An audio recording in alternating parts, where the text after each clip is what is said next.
మాజీ ముఖ్యమంత్రి జగన్మోహన్ రెడ్డి దళిత ద్రోహి అని, ఆయన 5 ఏళ్ల పాలనలో దళితుల ప్రాణాలకు ఆస్తులకు రక్షణ లేకుండా పోయిందని కాకినాడ జిల్లా టీడీపీ ఎస్సీసీఎల్ అధ్యక్షులు, రాష్ట్ర SC Mala corporation director Kollabhaktula Apparao, Kakinada town SCCL అధ్యక్షులు అంబటి చిన్న, టీడీపీ నాయకులు సబ్బతి ఫణీశ్వరరావు తీవ్ర స్థాయిలో ధ్వజమెత్తారు.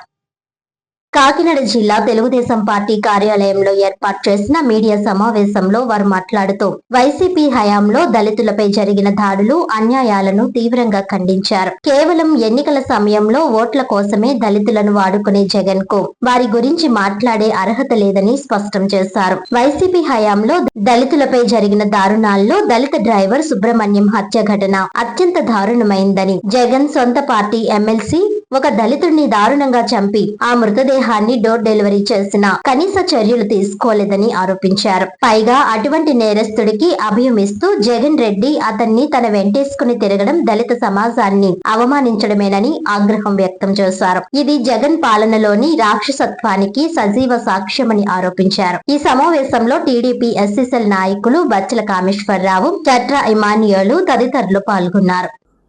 ప్రెస్ మీట్ సందర్భంగా దళితులపై దాడులు జరిగితే ఈ 2022 మే 19వ తారీఖుని దళిత్ డ్రైవర్ సుబ్రహ్మణ్యం గారిని ఎమ్మెల్సీ అనంతబాబు చంపేసి డోర్ డెలివరీ చేశారు. అంటే దళితుల ఓట్లతో గెలిచిన జగన్మోహన్ రెడ్డి, దళితుల మేనమావం చెప్పుకునే జగన్మోహన్ రెడ్డి దళితుల మేనమావం చెప్పి ఓట్లు అడుక్కొని గద్దెనెక్కాడు. ఎప్పుడైతే గద్దెనెక్కాడో అప్పటి నుంచి దళితుల దాడులు స్టార్ట్ చేశాడు. అంటే ఒక దొంగతనం చేస్తూ దొంగతనం అరుతున్నాడంట. అదే జగన్మోహన్ రెడ్డి. ఎందుకంటే అండి, మా దళిత ఓట్లతో గద్దెనెక్కావు కదా, మమ్మల్ని దాడి చేయడం ఏంటి? గత 5 ఏళ్ళలో టీడీపీ 14-19 టీడీపీ ఆధ్వర్యంలో 5,600 దాడులు జరిగాయి. దళితుల మీద 5,600 దాడులు జరిగాయి. అదే వైసీపీ ఆధ్వర్యంలో ఈ 5 ఏళ్ళలో 56,000 దాడులు జరిగాయి. ఎంత అన్యాయం అండి! ప్రతిదీ కూడా అంటే దళితులు రావాల్సిన పథకాలు కూడా ఆపేశారు. 27,000 కోట్లు రావాల్సింది అది కూడా రద్దు చేసి వేరే డైవర్ట్ చేశారు. దళితులకి ఏం చేశారు సార్? ఒక్కటేం చేశాడండి? దళితులకి అందరికి ఇచ్చినట్టుగానే పథకాలు ఇచ్చాడు. దళితుడికి ఒక్క పథకం ఇచ్చాడంటే ఎప్పుడైనా జగన్మోహన్ రెడ్డి? దళితులు మేనమని చెప్పి ఓట్లు దండుకున్నా ఇప్పటికైనా దళితులు మారకపోతే మీ భవిష్యత్తు అంధకారం అయిపోద్ది. ఏం చేశాడండి చంద్రబాబు నాయుడు? టీడీపీ ఎస్సీలకి బోల్డ్ చేశాడు. కార్లు ఇచ్చాడు, ట్రాక్టర్లు ఇచ్చారు, 5 లక్షల లోన్లు ఇచ్చారు, 10 లక్షల లోన్లు ఇచ్చి ఎన్ని చేశాడండి చంద్రబాబు నాయుడు? ఒక్కటి చేశాడండి జగన్మోహన్ రెడ్డి? ఒక్కటి దళితులకైనా ఒక్కటి చేశాడండి? చేయడండి. ఎందుకంటే దళితులు అంటే ఇష్టం ఉండదు. అందరికీ నమస్కారం. కాకినాడ జిల్లా తెలుగుదేశం పార్టీ కార్యాలయంలో ఈరోజు ఏదైతే తెలుగుదేశం పార్టీ దళితుల పట్ల ఉన్నతమైన ఆలోచనలతో ఆనాడు నందమూరి తారక రామారావు గారు పార్టీ స్థాపించిన తర్వాత మహోన్నతమైన స్థానాలు దళితులకు ఇస్తే, వైఎస్ఆర్ ప్రభుత్వం అధికారంలోకి వచ్చిన తర్వాత ఎస్సీ ఎస్టీ సప్లాన్ నిధులను దుర్వినియోగం చేయడమే కాకుండా ఎస్సీలకు ఉన్నటువంటి ఆధారాలన్నీ తీసివేసి ఎస్సీలపై కక్షాపూరితమైనటువంటి ఉక్కుపాదంతో పరిపాలించి ఎస్సీలని సుమారు 203,000 మందిని అనేకమైనటువంటి కేసులు పెట్టేసి జైలు పాలు చేసినటువంటి వ్యక్తి జగన్మోహన్ రెడ్డి. ఈ రాష్ట్రంలో ఎస్సీలు ఒకే మాట మీద ఉంటారని చెప్పడానికి ప్రాంతీయ పార్టీ అని తెలుగుదేశం పార్టీకి బాగా తెలుసు. ఎందుకంటే కాంగ్రెస్ పార్టీ హయాంలో ఉన్నని చెప్పు కూడా ఇందరమ్మకే ఈ ఆంధ్రప్రదేశ్ తెలుగు ప్రజలందరూ కూడా కాంగ్రెస్ పార్టీకి దళితులే ఉన్నారు ముఖ్యంగా నేను చెప్పు. అది అందరికీ జగమైన తిరిగిమే.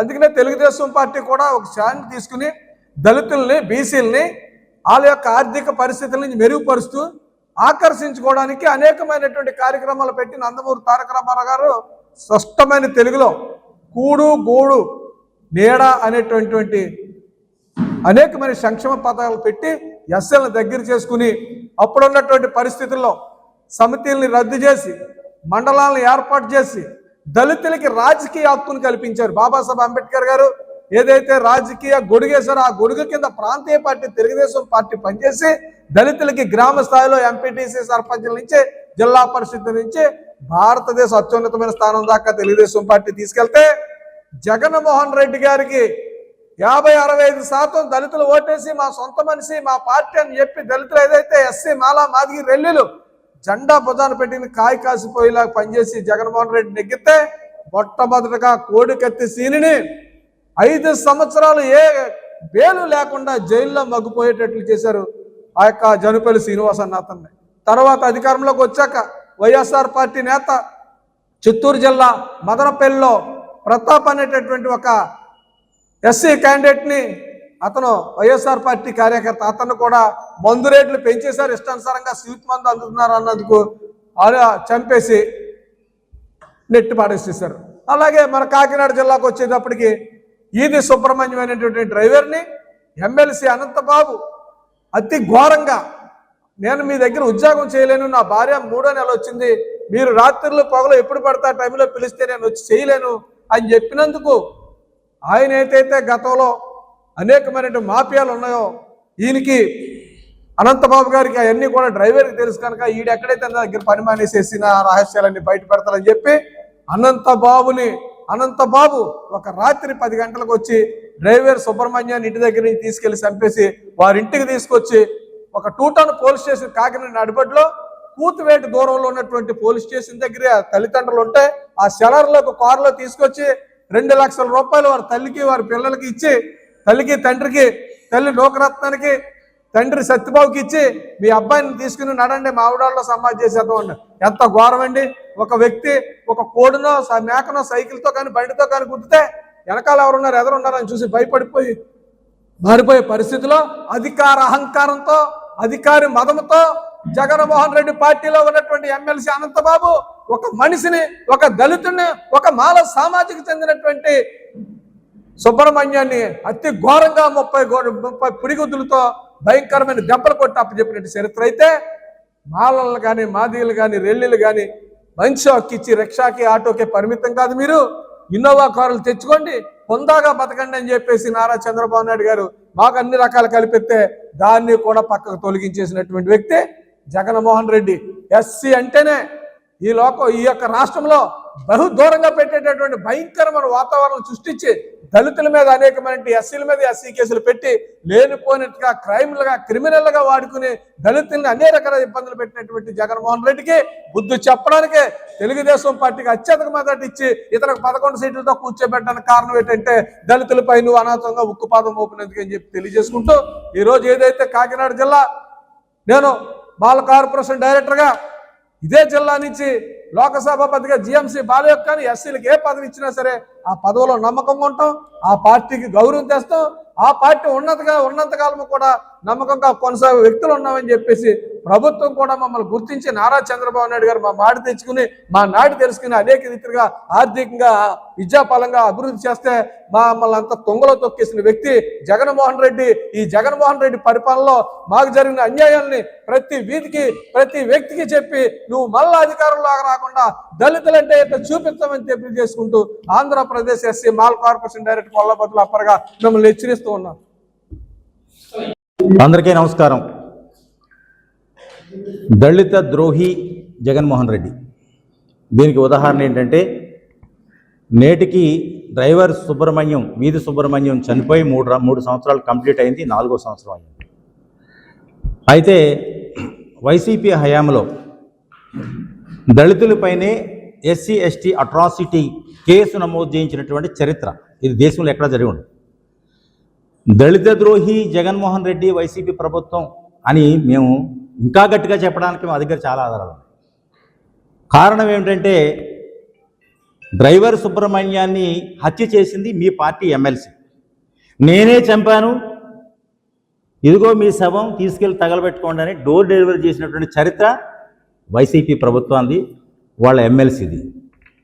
నేటికి ఆయన ఎమ్మెల్సీగా కొనసాగుతూ ఉన్నాడు.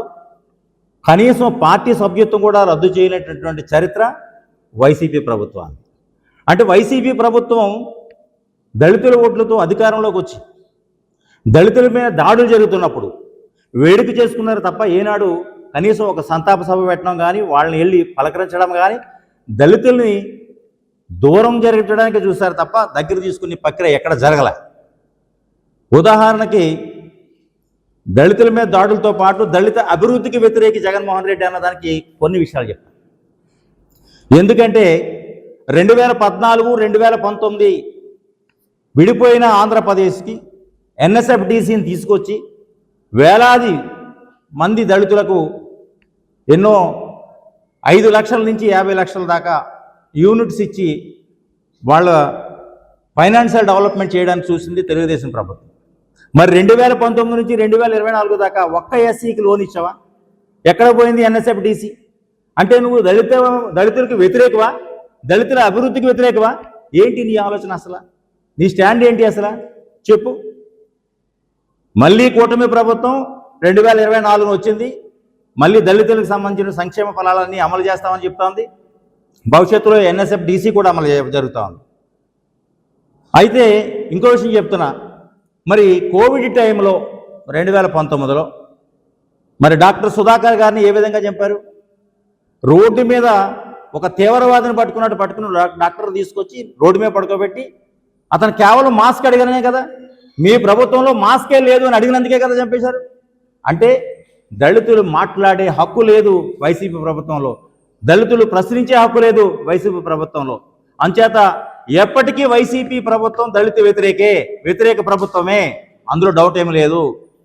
అందుచేత చంద్రబాబు నాయుడు గారి మీద, తెలుగుదేశం ప్రభుత్వం మీద మీరు బురద జల్లడానికి ప్రయత్నం చేస్తున్నారు నిరంతరం. మీకు ఇదే ఆలోచన. ఉదాహరణకి ఇంకోటి చెప్తున్నా, 2013, 2014 మధ్యలో కోనసీమ జిల్లాకి అంబేద్కర్ పేరు పెట్టినప్పుడు ఎటువంటి అల్లర్లు మీరు సృష్టించారు? అసలు అల్లర్లకు కారకులు ఎవరు? మీరు అంబేద్కర్ పేరు మీకు ఇష్టమో కాదో తెలియచేయండి, సంతకాల రూపంలో మీరు దరఖాస్తులు పెట్టుకోండి అన్నప్పుడు కదా గొడవలు వచ్చింది. అందరిలాగా నువ్వు ఆ పేరు పెట్టేస్తుంటే గొడవ రాదు కదా. ఆ గొడవలు సృష్టించి ఆ గొడవని వేదికగా చేసుకుని రాజకీయాలు చేయాలని ప్రయత్నం చేశావు. ప్రజలు గమనించారు, దళితులు గమనించారు, అందరూ గమనించారు. నువ్వు ఈ రాష్ట్రానికి ఎంత ప్రమాదమో గమనించారు. నిన్ను సాగనంపారు. నీకు 11 సీట్లు మాత్రమే కేటాయించారు. భవిష్యత్తులో నీకు ఇంకా కూడా ఏమీ ఉండదు. అందుచేత మళ్ళా నువ్వు రాజకీయ పబ్బం గడుపుకోవడం కోసం దళితులను వేదికగా చేసుకుంటున్నావు, దళిత ఉద్యమాలను వేదికగా చేసుకోవడం ప్రయత్నం చేస్తా ఉన్నావు, మతాలను అడ్డపెట్టుకోవడం ప్రయత్నం చేస్తా ఉన్నావు. అంచేత నీ ఆటలు సాగవు జగన్మోహన్ రెడ్డి గారు. దయచేసి ఈ ద్వారాగా మీకు హెచ్చరిస్తాను, మీడియా ద్వారాగా అని చెప్పేసి తెలియజేస్తాను.